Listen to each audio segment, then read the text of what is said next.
नमस्कार दोस्तों, good evening. आज के वीडियो में फिर से एक अच्छे से पॉडकास्ट मेरे साथ डॉक्टर त्रोइमय आर्चिरा मेरी बैचमेट्स है। गुड इवनिंग त्रोइमय। Good evening.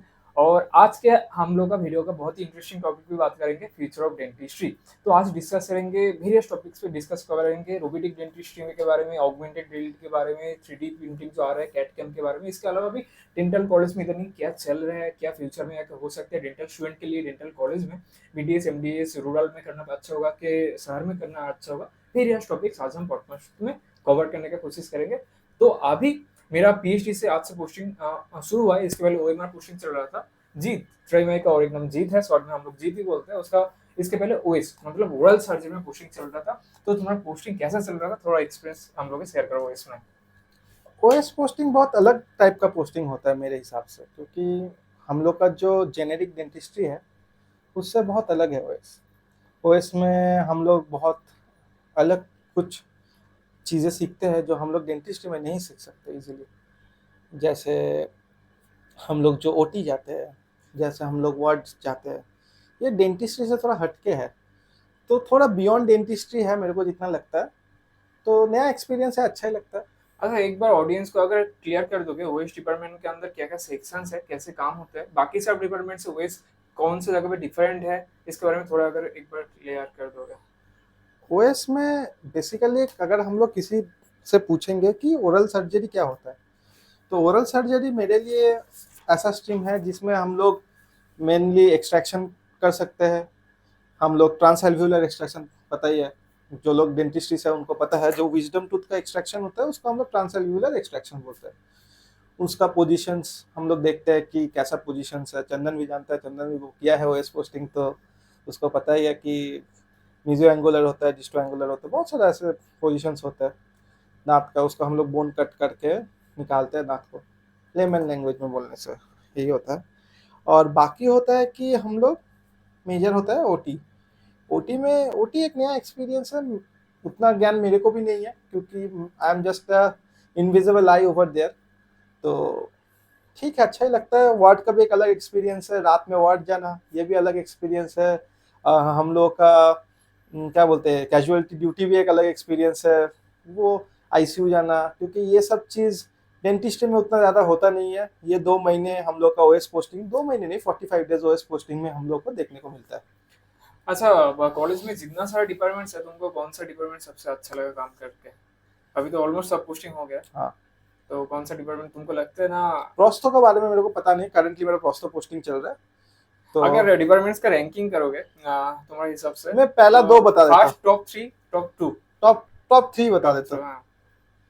मेरे हिसाब से अगर काम के हिसाब से बोलूँ, मेरे को अच्छा लगता है तो करेंटली ओएस लगता है। सेकंड में कंजर्वेटिव। थर्ड में मैं बहुत एक अलग स्ट्रीम बोलना चाहता हूँ, वो है पीएचडी, पब्लिक हेल्थ। क्योंकि पब्लिक हेल्थ मेरे को ऐसा लगता है कि इट्स उसमें सब कुछ आ जाता है पब्लिक हेल्थ डेंटिस्ट्री में, मतलब सब डेंटिस्ट्री का थोड़ा थोड़ा थोड़ा थोड़ा थोड़ा। And you get public health awareness भी एक अलग चीज़ आता है उसमें, जो एड ऑन होता है। और मेरे को तो पर्सनली ऑर्थो में उतना इंटरेस्ट नहीं है। बहुत जन का ऑर्थो होगा, मेरे को तो ऑर्थो में उतना इंटरेस्ट नहीं है। पीडियाट्रिक्स में भी उतना इंटरेस्ट नहीं है। तो मेरे लिए तो OS cons and public health.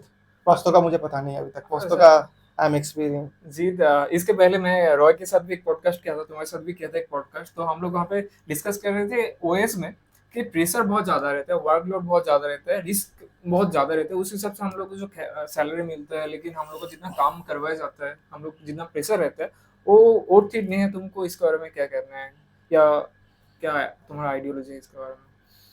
OS का प्रेशर मतलब, अगर तुमको सब्जेक्ट से प्यार नहीं है तो तुम ओएस नहीं कर पाओगे, मेरे को जितना लगता है। वो पैशन होना चाहिए ओएस की तरफ, कि अगर उसमें पैशन है तभी तुम कर पाओगे। अगर तुम उसको as a degree, as a project हिसाब से सोचोगे तो इट्स वेरी डिफिकल्ट। तो मेरे को तो लगता है कि अगर तुम्हें उसमें पैशन है, तुमको इंटरेस्ट है कि नहीं नहीं मैं रात में जाके कैजुअलिटी केस देखूंगा, क्या केस है उसमें, अगर तुमको इंटरेस्ट है तो वैसे is a good stream. But अगर तुमको लग रहा है कि ना, कि फॉर नेम ओरल सर्जन ऐसा करके एक नाम के लिए तुम अगर जा रहे हो, ओरल सर्जन बन रहे हो, तो उसके लिए मेरे को लगता है कि मतलब बहुत डिफिकल्ट होगा वैसे। अच्छा, ये सवाल करूँगा कि आज के दिन में तो हम लोग बस करियर इस सब के ऊपर फ़ोकस करते हैं, लेकिन हम लोग ओएस में देखा हूँ कभी भी इमरजेंसी कॉल आ जाता है, कभी भी ओरल सर्जरी कॉल आ जाता है नाइट ड्यूटी में, इमरजेंसी में, तो हम्म, वहाँ पे तो एक पर्सनल जो टाइम होता है, प्राइवेट टाइम जो फैमिली टाइम होता है, वो तो कुछ ना कुछ वहाँ पे होता है प्रॉब्लम। बहुत होता है। तो इसके बारे में वर्क लाइफ बैलेंस तो वर्क नहीं हो लाइफ जो वर्क बैलेंस लाइफ होता है। बैलेंस तो हो ही नहीं पाता है, फॉर श्योर नहीं हो पाता है। क्योंकि भाई तुमको 24 आवर्स तुमको काम करना है, क्योंकि as a PGs, as a interns, intern से भी ज्यादा मैं बोलूंगा एज ए पीजीज, क्योंकि इंटर्न्स तो बस 45 डेज के लिए रहता है, पीजीज तो 3 साल के लिए रहता है। तो as a PGs, as a junior faculty भी उधर तुमको ओटी ओटी रेडी कर, ओटी ऐसा नहीं कि एक ओटी होने से पहले बहुत सारा प्रेप्स हुआ जाता है। हुँ, वो प्रेप में इतना कुछ सोडियम पोटेशियम लेवल, ये सब सब पेशेंट का सब कुछ चेक किया जाता है ओटी के लिए। ऐसा नहीं कि जस्ट ओटी करना ओटी कर दिया, ऐसा तो नहीं। बहुत सारे लेवल्स, बहुत सारे रिपोर्ट्स वगैरह लगते हैं, बहुत सारे क्लियरेंस वगैरह लगते हैं, हर एक डिपार्टमेंट से क्लियरेंस वगैरह लगता है, फिटनेस आता है, फिर हो जाके सर्जरी होता है। तो वो प्रिपरेशन एक ओटी रेडी करने के लिए बहुत पीजीज एंड इंटर्न्स एंड क्या बोलूँ, पीजीज एंड इंटर्न्स ही करते हैं। तो ये मतलब उनके लिए बहुत ज़्यादा हेक्टिक हो जाता है। पर आई थिंक कि ओएस एक पॉइंट में जाके इट विल बी फ्रूटफुल, ठीक है ना, हुँ। When you love enjoying your work. तो मेरे को ये लगता है। तो अच्छा, और एक चीज़ जानना चाहूँगा, ओवरऑल सर्च में तो बहुत-बहुत मेजॉरिटी केसेस देखे हो, बहुत अच्छा-अच्छा हाँ सर्जरी केसेस देखे हो, कुछ एक्सपीरियंस के बहुत अच्छा कुछ देखा हो, ऐसा कुछ केस आप हाँ, या मैं कार्सिनोमा हेमीग्लोसेक्टोमी देखा हूँ, जो आई थिंक, मतलब हाफ टांग कट के पूरा हाँ होता है? वो टांग रिकॉन्स्ट्रक्शन भी हुआ था। तो उसमें मैंने वो ओटी में, मतलब हम लोग का इस 2 महीने वाला पोस्टिंग में ये सबसे बड़ा ओटी था, और मैं ही गया था उसमें। अराउंड 8-9 आवर्स का था, प्रिपरेशन वगैरह मिला के 10 आवर्स पकड़ लेते, जिसमें हम लोग सर्जरी, जनरल सर्जरी का भी डॉक्टर्स थे, हम लोग का भी डॉक्टर्स थे, उन लोग का भी पीजी था, हम लोग का भी पीजी था। जॉइंट जॉइंट ओटी हुआ था, जॉइंट सर्जरी हुआ था उसमें। अच्छा लगा देख के, वो बहुत सारे मतलब पिक्चर्स तो मैंने तुमको दिखाई है, कुछ कुछ पिक्चर्स तो अच्छा है। हाँ। अच्छा, एक चीज़ मैं पूछना चाहता हूँ जीत कि हम लोग वेरियस डिपार्टमेंट में पोस्टिंग होता है, वेरियस कोर्स में, हाँ। वेरियस सब कुछ सीखते हैं।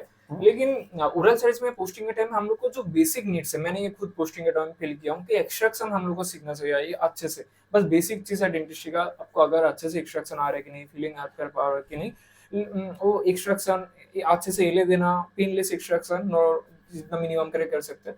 लेकिन मुझे लगता है ये सब उतना फोकस नहीं करके हम लोग का यहाँ पे ज़्यादा मेनली मेजॉरिटी को हमें फोकस करा जाता है कि बड़ा-बड़ा सर्जरी देखो, केस देखो, एक्सपीरियंस गेन करो। तुम्हारे हिसाब से कौन-सा में ज़्यादा प्रायोरिटी होना चाहिए? मेरे को जितना लगता है कि हम लोग का कॉलेज का OS I think one of the best है, वन ऑफ द बेस्ट। ठीक है, in India one of the best है, हुँ, ठीक है, क्योंकि यहाँ पे जितना मेजोरिटी केसेस होता है, मेरे को हार्डली लगता है कि किसी आउटसाइड कॉलेज में इतना मेजोरिटी केसेस होता है, क्योंकि हम लोग का ट्यूसडे, थर्सडे एंड सैटरडे हम लोग का मतलब मेजोरिटीज होते हैं, इमरजेंसी केसेस छोड़ देते हैं। तो एवरी डे मान लो कि 3 तो होते ही है, तो वीक का मान लो कितना होता है, 3 तो मैं मिनिमम बोल रहा हूँ, 3 मतलब 3 3 9 नोटिस तो होती ही है। तो ये बहुत अच्छा चीज़ है। और दूसरी बात, कमिंग टू योर पॉइंट कि हम लोग का एक्सट्रैक्शन रिलेटेड, एज ए क्या बोलूँ, एज ए मतलब ठीक है, करते हैं एक्सट्रैक्शन। मेरे लिए तो अच्छा ही था, क्योंकि मेरे दिन तो भाई पेशेंट्स आए थे, और किसी की डिपेंड्स करता डिपेंड है करता है किसी के। कौन-सा दिन और एक्स हम लोग का मेन है कि हम लोग का मेन, और एक भी है कि हम लोग जैसे बॉयज लोग तो कलराबांग का पोस्टिंग में भी जाते हुँ, हैं, वहां पे हुँ। जाके हम लोग को बहुत एक्सपोजर मिलता है, कलरवान का वेरियस कैंप्स में वेरियस भी कैंप्स में ज्यादा हम से। लोग का कॉलेज में ये वाला चीज़ मुझे भी बहुत अच्छा लगता है। पीएचडी की पोस्टिंग में वेरियस हाँ, कैंप्स में जाना, कैंप्स में कैंप्स, जाके थोड़ा बहुत ये और सब। कैंप्स मेरे को ना वाना मतलब मैं पीएचडी इसलिए भी अच्छा लगता है कि हाँ, कैंप्स बहुत अच्छा होता है कि हाँ, बाहर एक, के समाज से हम लोग का हाँ, इंटरेक्शन कैसे ये करना है, इंटरेक्शन होता है, तुमको बस यू आर नॉट, पेशेंट तुमको हैंडलिंग का। कुछ चीज टाइम तुमको ऐसा शॉर्टकट लगा के भी कुछ काम करना है कि तुम्हारे पास प्रॉपर इंस्ट्रूमेंट नहीं है, तुम टॉर्च लाइट लगा के देख रहे हो। जैसे हम लोग, बेसिक मिनिमल हाँ हम लोग के इधर प्रॉपर सेटअप है कि डेंटल चेयर है, डेंटल चेयर ऊपर नीचे होता है, वहां पे कुछ नहीं है। वो मिनिमलिस्टिक डेंटिस्ट्री मिनिमलिस्टिक डेंटिस्ट्री, फिर भी तुमको ट्रीटमेंट या तुमको प्रोवाइड करना है। एकदम अच्छे टॉप नॉच ट्रीटमेंट देना है, उसी में मिनिमम रिसोर्स यूज करके तुमको अच्छा ट्रीटमेंट देना है। वो वाला तो चीज़ हम लोग वहाँ से सीख जाते हैं। बहुत अच्छे से सीखते हैं, एक्सट्रैक्शन वगैरह तो हम लोग करते ही है। मेनली मैं जो बोलता हूँ कलराबांग का पोस्टिंग में, मैं तो ज्यादातर कलराबांग का पोस्टिंग में एक्सट्रैक्शन किया हूँ, बाकी ठीक है। और मतलब, और मेरे को एक और चीज लगता है कि बाहर के कॉलेज में ना ओएस एक्सपोजर बहुत कम है, ओएस के मतलब ये सर्जरी वर्ड। तो हम लोग अगर ये एक्सपोजर हम लोग का यूजी लाइफ में मिल रहा है, तो हम लोग अगर इन फ्यूचर कोई भी अगर ओएस स्ट्रीम लेके बाहर कोई कुछ करना चाहता है, उनके लिए ये सब चीज को मतलब इजी होगा डे वन से, क्योंकि तुम कर चुके हो एज ए इंटर्न, तुम कर चुके हो, तो तुम्हारे लिए उतना हार्ड फेस नहीं होगा, तो तुमको थोड़ा बहुत आइडिया रहेगा। अच्छा, अभी हम लोग फ्यूचरिस्टिक इस सब के बारे में डिस्कस करेंगे, हाँ जैसे कि अमेरिका यूएस में वहाँ पे रोबोटिक डेंटिस्ट्री आ चुका है, आपको पता भी है, ये रीजनरेटिव डेंटिस्ट्री, हाँ जहाँ पे सेकंड टाइम दांत आने के बाद अगर एक्सट्रैक्शन हो गया हाँ तो थर्ड हाँ, टाइम हम लोग को ओरल केयर मैं मिलता इसके बारे में थोड़ा पढ़ा भी है। था। तो रीजनरेटिव डेंटिस्ट के बारे में थोड़ा बहुत बोलो, और आपको क्या लगता है और कब अप्लाइड में आ जाएगा हम लोग के मार्केट में, हाँ ये ड्रग आ रहा है, देने के बाद आपका थर्ड टाइम भी आपको ओरल कैविटी में दांत आएगा, एक एक्सपेक्टेड आइडिया कितना साल में यूएस में आएगा और कितना साल बाद हम लोग के इंडिया में ये तो मतलब मैं थोड़ा बहुत इसके बारे में एक दो आर्टिकल पढ़ चुका हूँ कि जापान, आई थिंक जापान में हुआ था शायद से।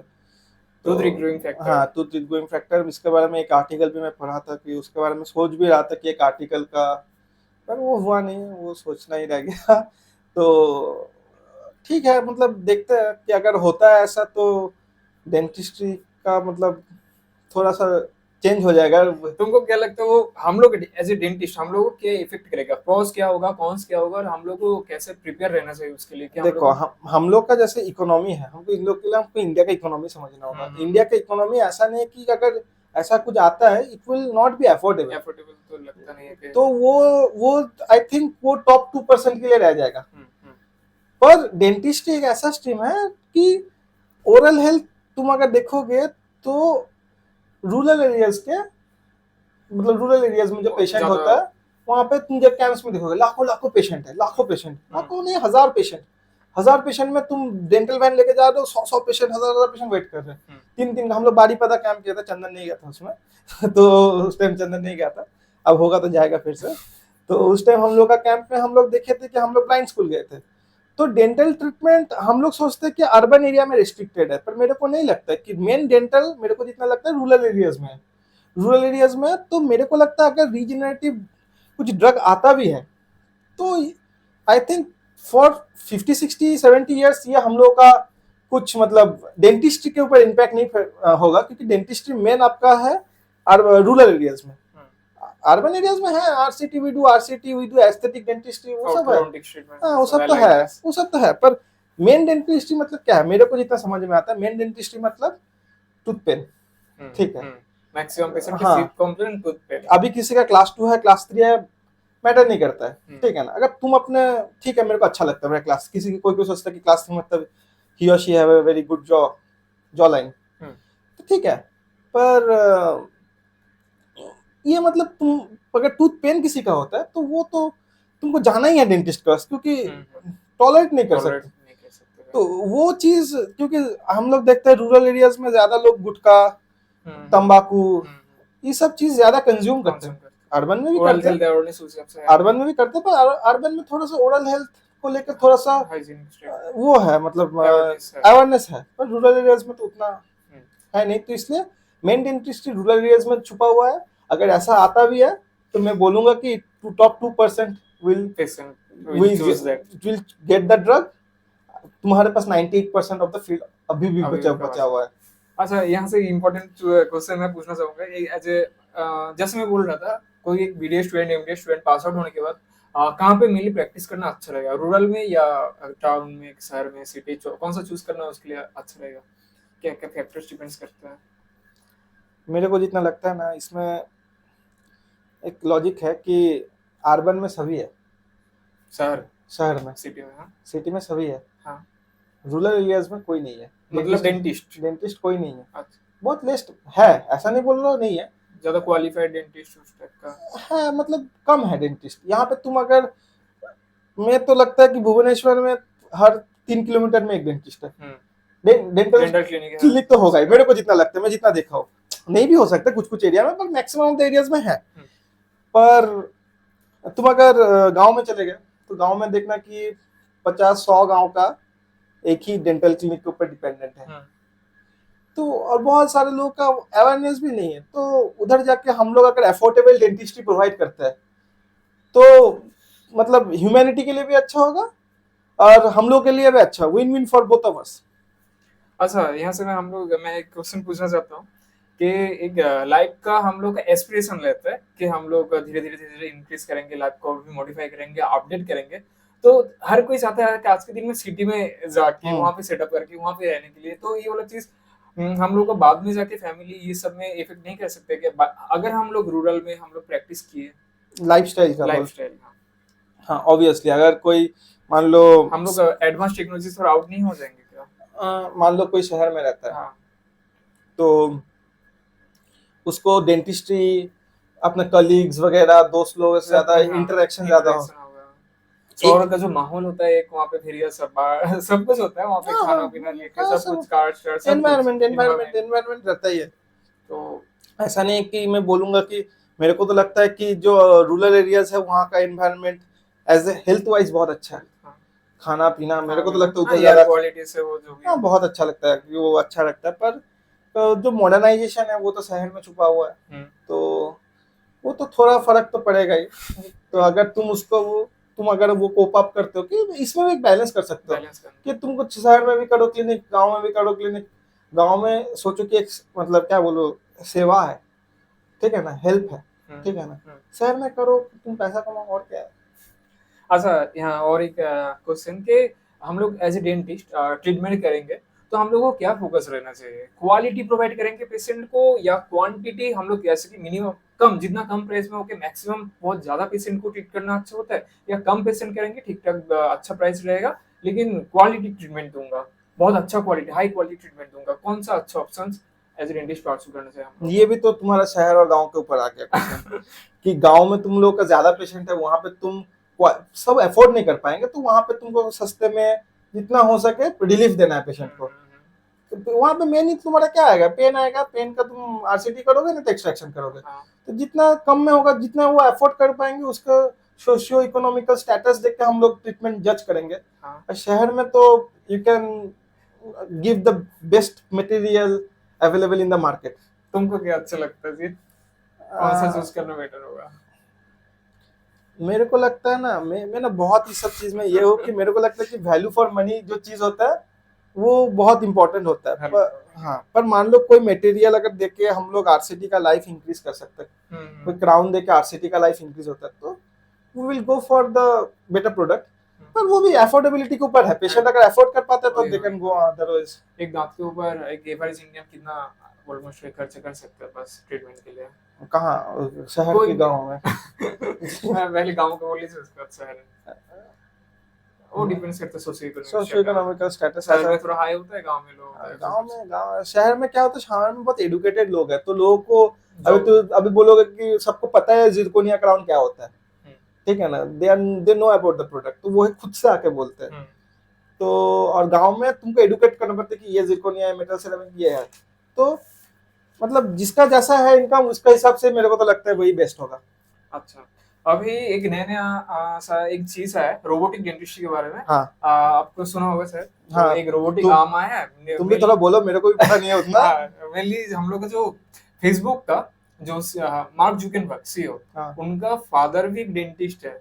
पता है क्या आपको? अच्छा उनका नाम है एडवर्ड जुकरबर्ग, ठीक है? वो अच्छा भी डीडीएस का है अमेरिका में और उनका जो वाइफ है कैरन कैम्फर, मैं सर्च करते-करते देख रहा था, ये जो रोबोटिक डेंटिस्ट्री है, उनका जो ये है एक वेबसाइट है, वहाँ पे जाके मैं चेक कर रहा था, तो वहाँ से मेनली फंडिंग आ रहा है। मार्क जुकरबर्ग की मेनली फंडिंग कर रहा है रोबोटिक डेंटिस्ट्री क्योंकि उनके पापा ये सब से जुड़ा हुआ है, अटैच थे। अटैच्ड है। तो वहाँ पे रोबोटिक डेंटिस्ट में क्या कर रहे हैं वो लोग जस्ट अच्छे से स्कैन कर रहे हैं, 3D स्पूट का स्कैन करके क्राउन कटिंग ऑटोमेटेड कर रहे हैं। बहुत ही अच्छे से 5-10 मिनट के अंदर पूरा क्राउन कटिंग एकदम रेडी हो जा रहा है आरसीटी के बाद, कैप्री लगाने के पहले। तो आपको क्या लगता है कितना हम लोग इंडिया में ये वाला चीज़ आएगा और हम लोगों को कैसे इफ़ेक्ट ये करेगा कि नहीं? परफेक्शन ज्यादा होगा। परफेक्शन ज़्यादा होगा लेकिन पेशेंट का जो मूवमेंट्स होता है, वहाँ पे मैं देख रहा था जिस पेशेंट के ऊपर हो रहा था, वो उतना मूवमेंट नहीं हो रहा था, स्टिल्स है, एकदम रियल जो पेशेंट रियल लाइफ में, रियल ह्यूमन बॉडी में। अभी बीटा टेस्टिंग चल रहा है शायद से, उसका मतलब फाइनल वर्जन तो नहीं। फाइनल तो मतलब मार्केट में तो नहीं है, अभी चल रहा है। But I think robotic dentist will grow. वो हाँ क्योंकि प्रिसीजन देखो, क्राउन कटिंग तो उतना मतलब यूनिट प्रिसीजन, हुँ, ठीक है हुँ, ना। हुँ, तुम एक टूथ का आरसीटी कर चुके हो, क्राउन कटिंग के लिए तुम रिडक्शन करते हो, दांत कैप बैठाते हो, तो यूनिट प्रिसीजन, तो हुँ, प्रिसीजन में जो हम लोग बोलते हैं ऑक्लूजल रिडक्शन, हुँ, हुँ, जो भी रिडक्शन, पेरिफेरल हाँ, फिर कैम्फर जो लाइंस देते हैं हम लोग, हाँ, फिनिशिंग लाइन। फिनिश लाइंस जो देते हैं, तो एक रोबोट जो कर पाएगा, मेरे मतलब मेरा भी प्रोस्टोडोंटिक शुरू हुआ है, आई डोंट नो मच कि क्या होता है, पर हम्म। मेरे को लगता है कि रोबोट का ज्यादा होगा धीरे धीरे। तो देखो सब चीज ऑटोमेटेड ऑटोमेशन में जा रहा है। अभी ड्राइवरलेस कैब आ चुका है। टेस्ला का नहीं टेस्ला का टेस्ला नहीं, का ड्राइवरलेस कैब आता है कि तुमको वॉल्वो का ये कि तुमको कहीं भी ये लोकेशन से ये लोकेशन जाना है, तुमको गाड़ी आएगा पिकअप करेगा, कोई ड्राइवर नहीं रहेगा, तुमको छोड़ देगा। ठीक है ना, धीरे धीरे क्या बोल रहे हो, ह्यूमंस ऐसे जगह पे जा रहे हैं कि वहाँ पे मतलब खुद का स्किल सेट कम हो जाएगा। ड्राइवर्स का स्किल सेट तो ड्राइविंग ही था, वो धीरे धीरे जा रहा है। लेकिन एक पेशेंट क्या भरोसा कर पाएगा एक dentist, real human being dentist को छोड़ के रोबोटिक से ये करवाने के लिए? वो आएगा क्या इमोशंस? तुमको क्या लगता है, राजी होगा? देखो पहले हम लोग क्या करते थे, पहले हम लोग जो हम लोग ऑपरेशन करते थे, हम लोग इंसिशन मारते थे। अभी धीरे धीरे लेजर आ चुका है। हम लोग धीरे धीरे we are moving on from the basic things. ठीक है ना, धीरे धीरे आएगा। मेरे को लग रहा है कि पेशेंट भी करेंगे। अच्छा। क्योंकि हाँ ये बात भी सही है कि तुमको डर लग सकता है कि पेशेंट अगर गलत कुछ रोबोट अगर गलत कुछ नहीं कर दिया, कुछ मेल फंक्शन हो गया, पर आई थिंक वो फंक्शन का बहुत क्योंकि अभी देखो एक चीज है कि आज के दिन में अगर तुम देखोगे तो स्मार्टफोन, बेसिक एग्जांपल देता हूँ। स्मार्टफोन लास्ट 10 इयर्स में स्मार्टफोन कहाँ था? लास्ट 10 इयर्स का, लास्ट 5-6 इयर्स में तुम्हारे पास स्मार्टफोन था? नहीं था। ऐसा स्मार्टफोन था? नहीं था। तो मान लो कि जो ये तुम्हारे पास जो स्मार्टफोन है, ये आज से 10 साल पहले ये लोगों का दिमाग में आता कि ये 3-4 लाख का फोन होगा। ठीक है ना, पर तुम तो उतना कॉस्ट नहीं किया ना, क्योंकि टेक्नोलॉजी धीरे धीरे चीप होते जा रहा है। एफिशिएंसी ऑफ द टेक्नोलॉजी बढ़ते जा रहा है, टेक्नोलॉजी धीरे धीरे चीप होते जा रहा है। एफिशिएंसी जितना बढ़ रहा है, देखो अभी तुमको पहले हम लोग का नेट 1 GB में पूरा महीना चलता था, अभी 1.5 GB 1 दिन का लगता है, खत्म हो गया। हाँ, तो टेक्नोलॉजी क्योंकि स्पीड टेक्नोलॉजी भी इम्प्रूव करते जा रहा है। आई थिंक इन रोबोटिक डेंटिस्ट्री ये भी इम्प्रूव करेगा, और जितना सारा मैन अलाइनमेंट्स कुछ भी दिक्कत हो रहा है पेशेंट को लेके, वो लोग बीटा पायलट रन कर करके वो आई थिंक वो they will solve the problem. अच्छा, अभी नेक्स्ट क्वेश्चन में आते हैं कि 3D प्रिंटिंग आज के जमाने में आ चुका है। हम लोग कैड कैम, हाँ कैड कैम का भी आ चुका है, और हम लोग सेकंड ईयर में प्री क्लिनिकल प्रोसेस में करते थे। Occlusal dream, teeth arrangement, complete denture, एक एक करके कितना लंबा प्रोसेस चलता था। फ्लास्किंग, डिवाइसिंग, आर्टिकुलेशन। मैं तो पूरा सपोर्ट में हूँ भाई, तो कैड कैम टेक्नोलॉजी का मैं पूरा सपोर्ट में हूँ। तो ये क्या लगता मैं है? तो आई एम 100%, मैं पूरा सपोर्ट करता हूँ। कैड कैम होना चाहिए, 3D प्रिंटिंग डेंचर्स होने चाहिए। ठीक है ना, क्योंकि मेरे को लगता है कि देखो मेरे को पर्सनली बोलो तो मेरे को ये सब चीज पसंद नहीं है, तो इसलिए मैं चाहता हूँ कि ये आ जाए, क्योंकि बहुत एरर्स आते हैं। तुम एक पेशेंट का भी डिस्कम्फर्ट रहता है। तुम एल्जिनेट इंप्रेशन ले लो, तुम गलत लिए, as we are not pros, अभी तक हम लोग प्रो नहीं बने, तो हम तुम गलत ले सकते हो। तुम बार बार लोगे, पेशेंट का डिस्कम्फर्ट होगा, सेकेंडरी इंप्रेशन लोगे, डिस्कम्फर्ट होगा, बहुत होता है भाई। जैसे मैंने सीडी किया था, पेशेंट का रीज रिजॉल्व है, पेशेंट को सीडी किस में करते हैं? ओल्ड एज पीपल में ही करते हैं। तो उन लोग की इस उम्र में डेंटल क्लिनिक आना, उन लोगों के ऊपर बार बार इंप्रेशन लेना, बार बार आना, फिर ट्राइंग करना, फिर फिनिशिंग करना, पॉलिशिंग करना, फिर देना, फिर उसमें डिस्कम्फर्ट फील होना, इससे जो 3D प्रिंटिंग भाई टाइम लेस लगेगा। यहाँ पे भी एक बात आ जाती है अफोर्डेबिलिटी का बात, वो भी एक फैक्टर हो जाता नहीं, ये मेरे को लगता है कि कैड कैम में मैं मतलब ये मैं देखा हूँ इस सब चीज को, कैड कैम को बहुत मतलब मैं पढ़ा भी हूँ इसको लेके कि ये अफोर्डेबल बनेगा। ठीक है ना, robotic dentistry we are talking about 2070 2080। ठीक है ना, मेरे को जितना लगता है कि वो अफोर्डेबल बनते बनते, पर CAD CAM within 10 years मेरे को जितना लगता है, मेरे को जितना लगता है कि विद इन 10 इयर्स, क्योंकि हर डेंटिस्ट के पास एक रहेगा 3D प्रिंटर रहेगा। क्योंकि देखो अभी तुलसी ऐसा काम कर रहा है, अलाइनर्स बना रहा है। ठीक है ना, चीजें सिंपल होते जा रहा है धीरे धीरे। तो मेरे को लग रहा है कि ये सिंपल और तुझसे I think is affordable as well. ठीक है ना, मेरे को नहीं लगता बहुत एक्सपेंसिव है, क्योंकि बहुत जन कर रहे थे। पहले एक कंसेप्शन था कि ऑर्थोडोंटिक ट्रीटमेंट बहुत एक्सपेंसिव है, अब धीरे धीरे उसका अफोर्डेबल तुझसे कर रहा है। तो मेरे को लग रहा है कि कैड कैम में भी ये सॉल्यूशन विद इन 5-6 इयर्स आ जाएंगे। मतलब हाँ, विद इन 2030-31 हम लोग इसमें रेवोल्यूशन देख पाएंगे। कैड कैम के हम लोग बहुत पास है। अच्छा, अभी नेक्स्ट क्वेश्चन में आते हैं कि हम लोग के पोस्टिंग में टाइम में भेरिया शिवर में पोस्टिंग हुआ था, ऑर्थो में हुआ था। ऑर्थो में देखते थे बहुत पीजीज फिक्स्ड, मेनली उन लोग का स्टार्ट होता है फिक्स्ड ऑर्थोडोंटिक ट्रीटमेंट का प्री क्लिनिकल करते थे, उसके बाद प्री क्लिनिकल का एक्सरसाइज जब कंप्लीट हो जाते थे तब रियल पेशेंट में फिक्स्ड करते। लेकिन अभी इंडियन मार्केट में तो टूथ आ गया है, एलाइनर को सब आ गया है, इनविजिलाइन ये सब आ चुका है, और कुछ न्यूज में आ रहा है कि direct without the orthodontics consult ये सब डायरेक्ट पेशेंट को कंपनीज डायरेक्ट पेशेंट को विदाउट क्वालिफाइड उन लोग को डायरेक्ट स्कैन करके डायरेक्ट वो सब मटेरियल भेज रहे हैं ऑर्थो ट्रीटमेंट जो। हाँ, ये तो मैं भी सुना हूँ ठीक है, कि वो लोग तो ऐप डेवलप हाँ कर रहे हैं हाँ हाँ कि विदाउट प्रॉपर हाँ, जो प्रोटोकॉल्स रहते हैं ऑर्थोडोंटिक्स का कंसर्न वंसर्न ये सब। मेरे ठीक। को जितना लग रहा है ना आजकल मैं देख रहा हूँ, बाकी और बेटर बता पाएंगे जो लोग इस फील्ड में है, जो ऑर्थोडोंटिक है, कि अभी धीरे धीरे ना तुझसे का जितना ऑर्थोडोंटिक्स है उनको धीरे धीरे अपने अंडर ले रहा है। ऑर्थोडोंटिक्स हाँ, ऑर्थोडोंटिक्स को ले रहा है धीरे धीरे अपने अंदर। अंडर मतलब मींस दे आर प्रोवाइडिंग उसके द। करिकुलम में हाँ, वो। हाँ, तो वो लोग आई थिंक रेवोल्यूशन लाएंगे ऑर्थोडोंटिक में, मेरे को जितना ऑर्थोडोंटिक्स में वो लोग रेवोल्यूशन ला सकते हैं मेरे को जितना लगता है। और सेकेंडली लगता है कि ऑर्थोडोंटिक्स एक ऐसा स्ट्रीम है कि तुमको बहुत टाइम कंज्यूमिंग है, उसको जितना कम हो सके time consuming, number of appointments जितना कम हो सके, क्योंकि आजकल मेरे को भी पता है, मेरे घर में भी एजेड पर्सन है, डॉक्टर के क्लिनिक जाना इज अ हेडेक करेंटली, कि तुमको उसका अपॉइंटमेंट टाइम में जाना है, तुमको उसी का मतलब you are suffering from a pain, you are going to the clinic. तो वो धीरे धीरे धीरे धीरे आई थिंक हम लोग को यही मतलब डेंटिस्ट यही पे जाएगा कि नंबर ऑफ अपॉइंटमेंट्स कम हो जाए, जैसे in case of RCT as well, single sitting RCT I think in future बहुत कॉमन बात हो जाएगा, क्योंकि लोगों के पास टाइम नहीं है ना। टाइम अभी मान लो आईटी सेक्टर में कोई काम करते, उसका क्या 3 दिन छुट्टी ले पाएगा? नहीं ले पाएगा। वो 3 दिन दिवाली के लिए छुट्टी रहेगा, दिवाली पे घूमने जाएगा, घर जाएगा। तो धीरे धीरे ये टाइम कम होते जाएगा डेंटिस्ट्री का। मतलब वो लोग हम लोग को एक पेशेंट को ट्रीट करने के लिए आई थिंक 4 to 5 आवर्स मिलेंगे। रिकॉल डेट्स जितना मिनिमम हो सके। रिकॉल सेट मेरे को लगता है मैक्सिमम प्रोस्थो में होता है, और सेकंड होता है ऑर्थो में। हम लोग हाँ ऑर्थो में तो कंटिन्यू 2 साल में तो बहुत ज्यादा होता है। और कौन में क्राउन क्राउन आरसीटी का भी 2-3 सेटिंग तो लगता ही है, फिर क्राउन डिलीवरी का फिर प्रोस्थो में होता है। तो आई थिंक ये जितना शॉर्ट होगा, क्योंकि मैं देख रहा हूँ ना, एक चीज मैं ऑनेस्टली बोल रहा हूँ, 2-3 दिन प्रोस्थो करके लोग जब आरसीटी करके हम लोग के प्रोस्थो डिपार्टमेंट आते हैं, ठीक है ना, कैप के लिए ऊपर से नीचे आ रहे, वो लोग के उन लोगों में और एनर्जी नहीं रहता है कि और कितना दिन टाइम लगेगा भाई, आप जल्दी जल्दी कैप करा दो भाई, और तो हो तो गया है पेन। तो ये धीरे धीरे हम लोग शायद इस चीज को सॉल्व करेंगे, धीरे धीरे डेंटिस्ट में भी आएगा कि हम लोग शायद 1-2 दिन में आरसीटी कर सके, सिंगल सीटिंग आरसीटी, 1 दिन में क्राउन कटिंग करके cap next day cap delivery करना।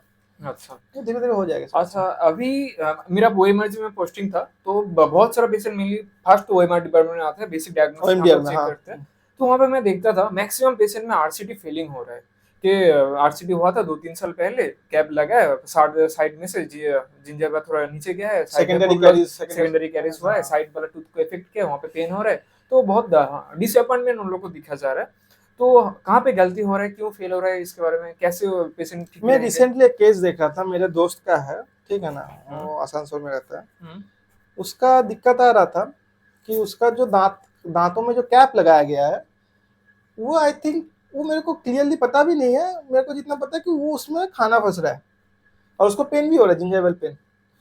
तो जिंजाइवल इन्फेक्शन के लिए उसको कुछ जिंजाइवल को जो तो हम लोग देते हैं, जो देते नॉर्मली हेक्सिडिन, क्लोरहेक्सिडिन का दे सकते हैं, नहीं तो वो रेक्सिडिन M40, हाँ रेक्सिडिन M40 ये देते हैं।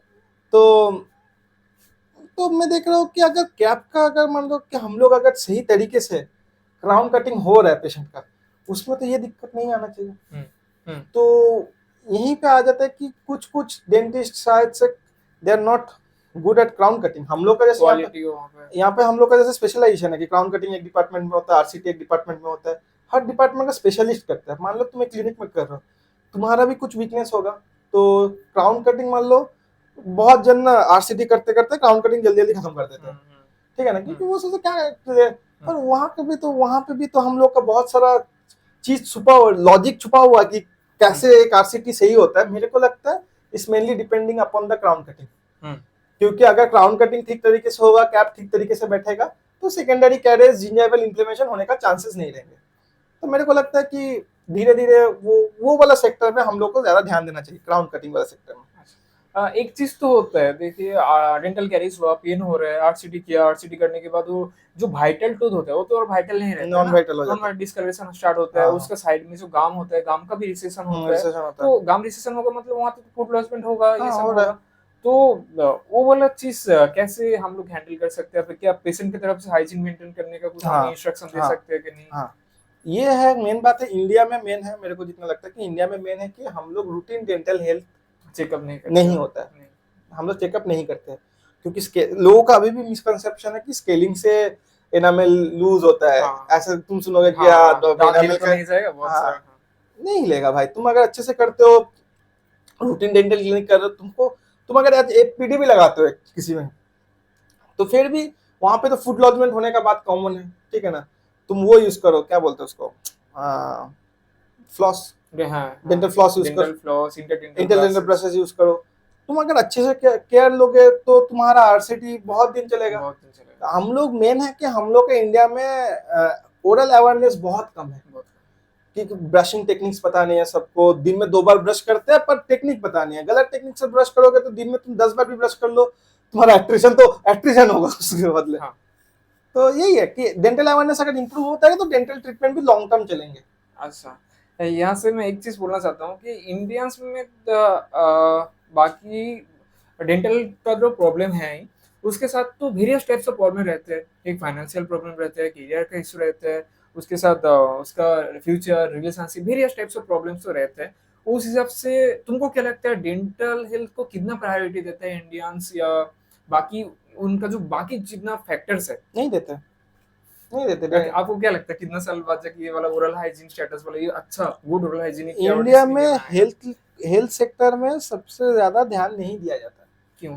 क्योंकि तुम अगर देखोगे आज के दिन में, मैं थोड़ा थोड़ा सा डिटेल होकर आंसर देना चाहता हूँ इस बात का, कि health sector, not only dentistry, health sector में अभी मैं श्योर शॉट हूँ, maximum of the people in India doesn't have an insurance, health insurance नहीं है उनके पास, ठीक है ना। अगर हेल्थ इंश्योरेंस नहीं है, मान लो तुम्हारा कुछ भी हो गया आज, रोड ट्रैफिक एक्सीडेंट सीकेडी हो गया तुम्हारा, मान लो तुमको पता भी नहीं है तुम्हारा सीकेडी हो गया, किसी का कार्डियक अरेस्ट हो गया, ब्रेन स्ट्रोक हो गया, ठीक है ना।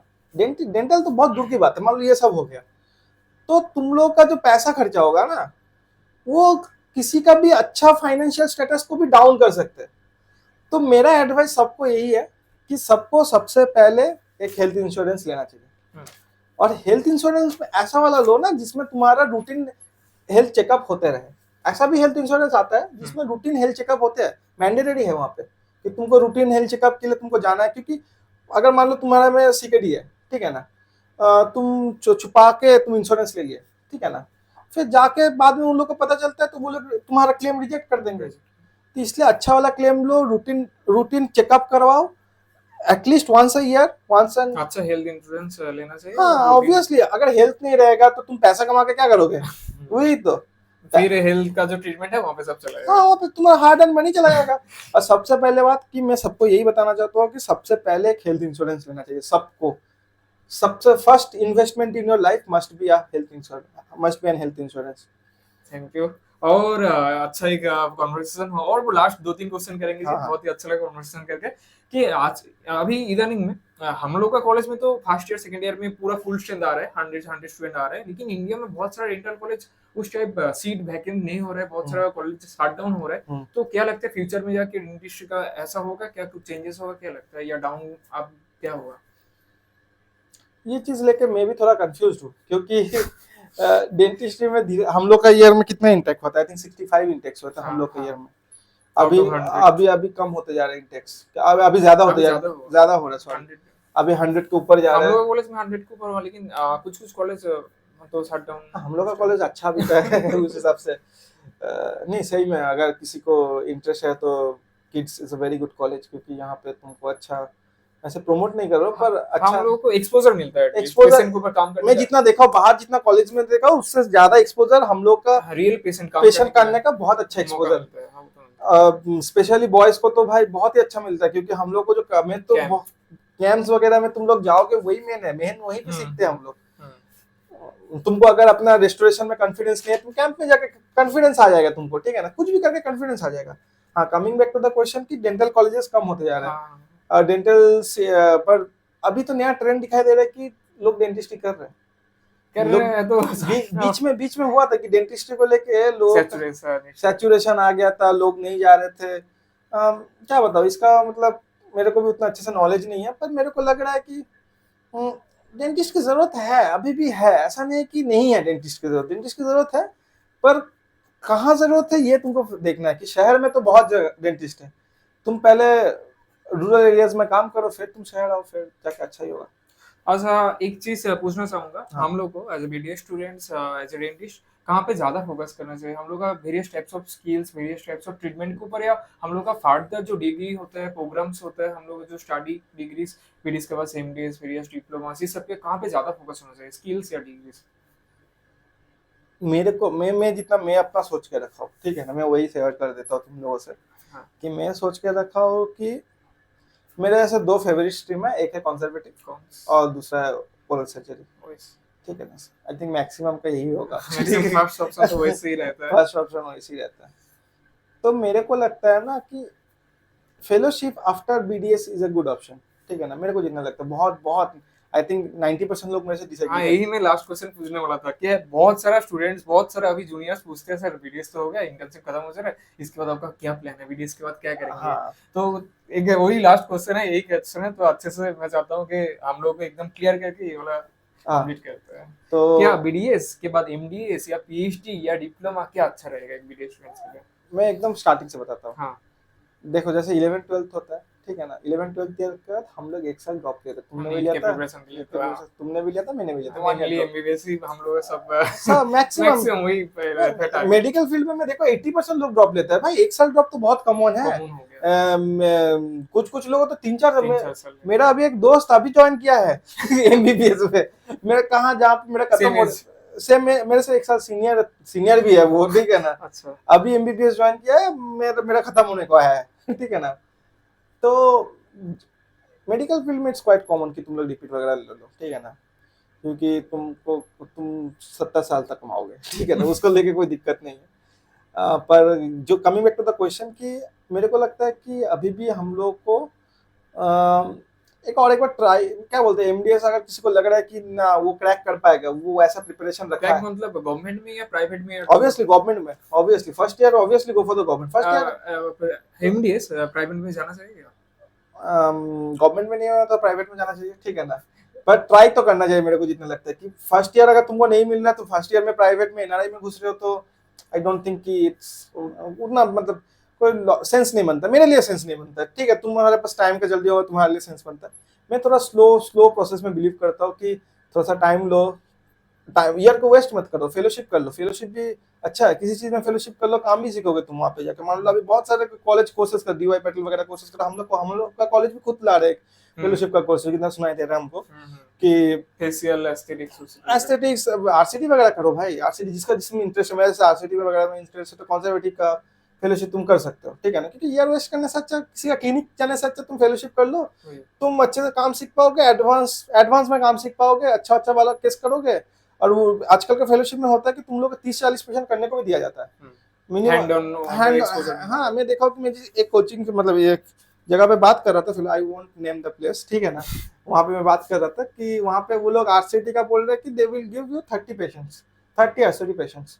तुम अगर 30-40 आरसीटी करते हो जब जाके तुम्हारे में कॉन्फिडेंस बिल्ड होगा, ठीक है ना। और एक बात है कि मान लो तुम्हारा इस साल एमडीएस नहीं निकला, ठीक है ना, तुम नेक्स्ट ईयर एमडीएस दोगे, ठीक है ना, पर तुम नेक्स्ट ईयर तुम्हारे पास बीच में तुम फेलोशिप कर लियो, तो तुमको क्लिनिकल एक्सपोजर है कि तुम काम कर सकते हो क्लिनिक में जाके, एटलीस्ट कॉन्फिडेंस लेवल है तुम्हारा।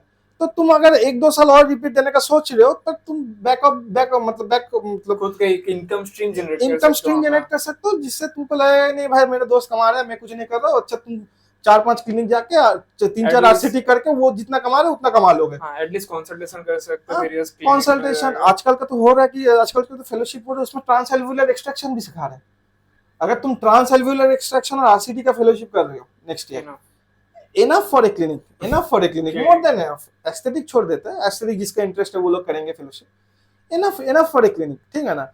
तो तुम आराम से क्लिनिक विलिक करो, तो देते रहो एमडीएस जब तक गवर्नमेंट में ना हो जाए। अगर तुमको लग रहा है कि नहीं मेरे साथ नहीं होने वाला है गवर्नमेंट में, प्राइवेट में अफोर्डेबल कर सकते हो, तब प्राइवेट में विदाउट एनआरआई जाने का कोशिश करो। अगर फिर भी लग रहा है कि नहीं होना है पर करना है तो तब जाके तुम कर सकते हो। प्राइवेट में जो एमडीएस में, हर गवर्नमेंट में भी प्राइवेट में ऑलमोस्ट 3 साल तो लग जाता है। 3 साल क्या, हम लोग जब नीट बीडीएस खत्म कर रहे हैं, इंटर्नशिप एग्जाम के एक टाइम आता है, मतलब मार्च में एग्जाम होता है, एडमिशन हो जाते हैं, सितंबर हो जाता है, वहाँ पे जो टाइम गैप जा रहे हैं ना, वहाँ पे प्रिपरेशन टाइम जा रहा है, उसके बाद एडमिशन, उसके बाद अब एमडीएस 3 साल, वहाँ पे देखते-देखते नाम तो 3 साल का है, लेकिन एग्ज़ाम का जो प्रिपरेशन हम लोग ले रहे हैं, वहाँ पे भी तो टाइम जा रहा है, डिग्री मिल हाँ। गया, देखते-देखते तो ऑलमोस्ट 4 साल लग जाता है। ये टाइम वर्थ इट है क्या एमडीएस के लिए तुमको?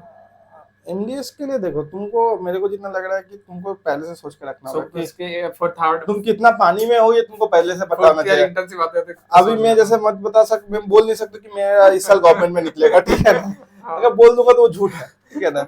खुद का एकदम पता अच्छा है आइडिया नहीं होना होगा चाहिए। इस बार, ठीक है ना। तो तुम तो क्या कर सकते हो, वैसे तुमको स्ट्रेटेजी बनाना है, स्ट्रैटेजी बना के फुल ईयर का स्ट्रेटेजी बनाना है। ऐसा नहीं कि तुम सोचते रहो कि भाई मैं जैन से पढ़ने बैठूंगा, मैं जितना भी पढ़ूंगा, मेरा 2-3 महीना पढ़ूंगा, मेरा हो जाएगा एमडीएस। नहीं होने वाला भाई।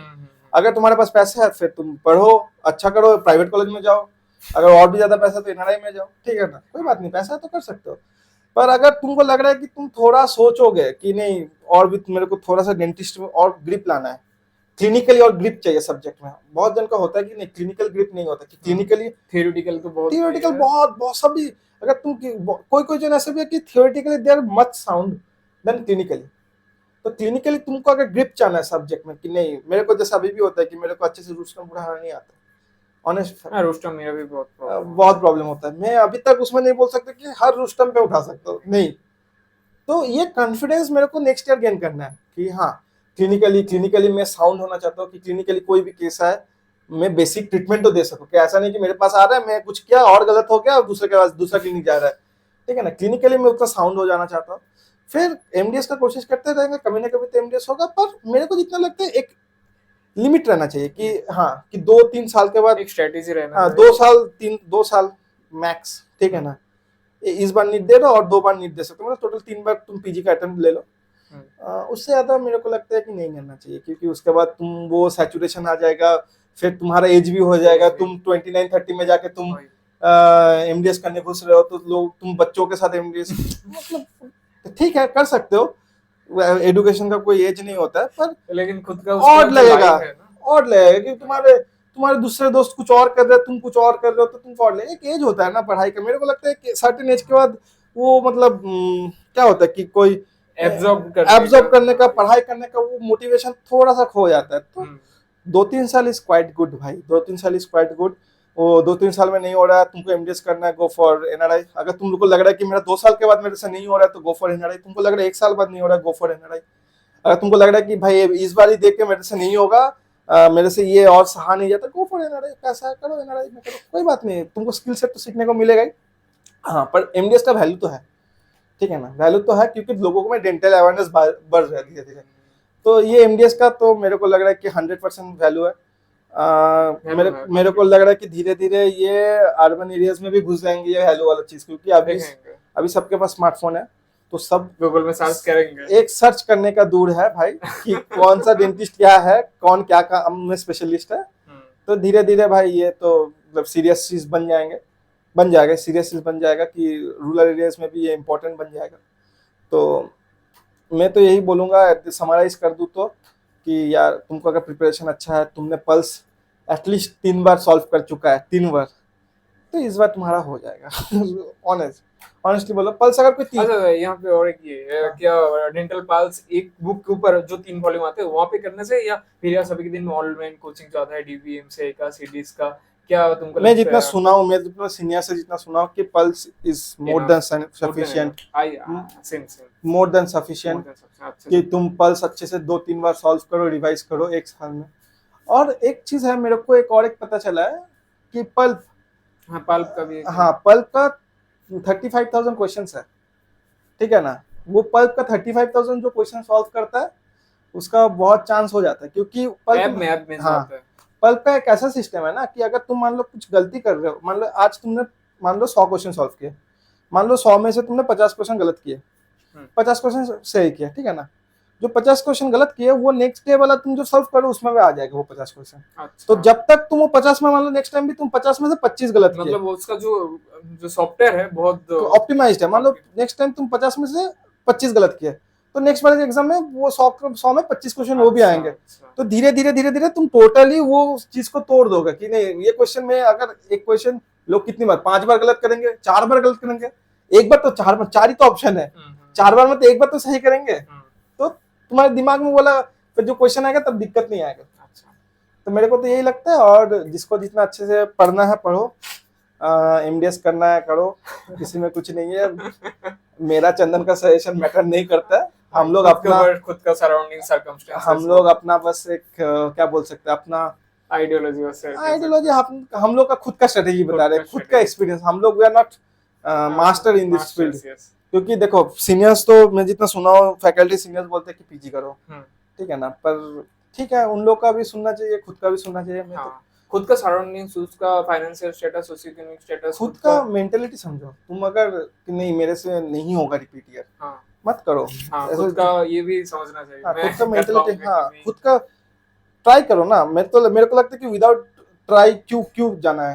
एक बार ट्राई हो ना हो क्या होगा, अगर तुम एमडीएस नहीं करते तो तुम क्या बैकअप में एक प्लान रखना चाहिए। अब तुम फेलोशिप कर रहे हो, लिख देना क्लिनिक के बाहर फेलोशिप इन कंजर्वेटिव डेंटिस्ट्री, उसमें भी पेशेंट आएंगे। हाँ ठीक है ना। ठीक है, आज का पॉडकास्ट वीडियो बहुत ही अच्छा लगा, जिसके साथ बात करके थैंक यू ट्रे भाई, थैंक यू जी आने के लिए, अच्छा एक्सपीरियंस शेयर करने के लिए, और आशा करेंगे कि फिर से एक बार अच्छे एक नया टॉपिक में हम लोग बैठे डिस्कस करें। ऑब्वियसली हम लोग अपना क्या बोलेंगे, मैं चंदन की मैं बहुत इंस्पायर होता हूँ चंदन से।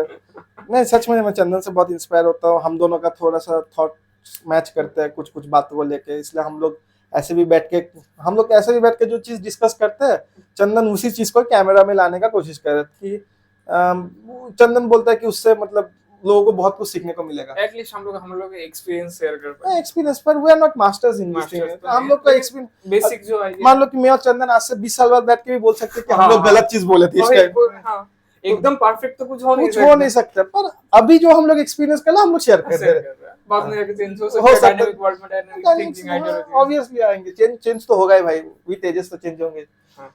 ठीक है, थैंक यू। हाँ, अच्छा लगा, बहुत अच्छा लगा। Thank you.